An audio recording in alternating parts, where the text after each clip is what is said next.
it means that I got to fight for the world title, but I didn't win one. Do you know what I mean? I made it #1 in the world. I was mandatory challenger. Like I said, I did it the hard way. I had to get myself in a position to get a chance to win the dream, but I got to touch the dream. Do you know what I mean? I got a #1 medal, but it's not the dream. The dream was to become world champion, to have the belt, and obviously I didn't quite make it. So I always tell everyone I touched the dream. I got to say I had the opportunity to try, but I wasn't quite. It weren't my time, and I think even for me, I think a lot of people always say you're a bit gutted about it, Rendall. I says, you know what? I'm a believer that I'm not going to turn around and say, oh yeah, there's something up there and he does this and he does that. But I'm a believer that everything in this world, everything in this life happens for a reason. And if I'm honest, I think, first of all, the boxing was about make some money for my family. And then when I started to get so far and it became, I wanted to be the best now. It wasn't about earning money. It was I wanted to be the best.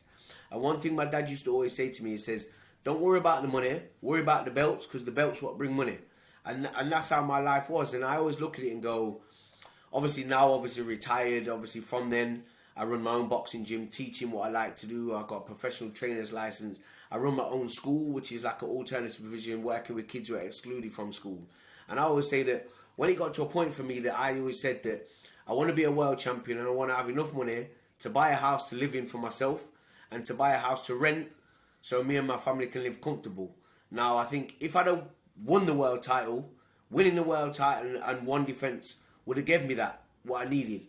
But I believe that the man upstairs had more for me to do, as in working with kids, teaching what I learned. And I think if I'd have gone and won, then I wouldn't have done none of this, because I would have been comfortable to say, I've achieved what I wanted to achieve. I ain't got to worry about going to work no more. I ain't got to worry about doing nothing. Whereas I think that this way it was kind of, you've not finished, Rendall. There's more to you than just boxing. And sometimes when I try to explain to people that even as an amateur, I had a bog standard amateur record. I think I lost 10 fights out of 40. I never won no ABAs. I never got in no England squad. But I became #1 in the world. So, do you know what I mean? I always tell everyone, sometimes it's not what you expected, but I got more than what I expected.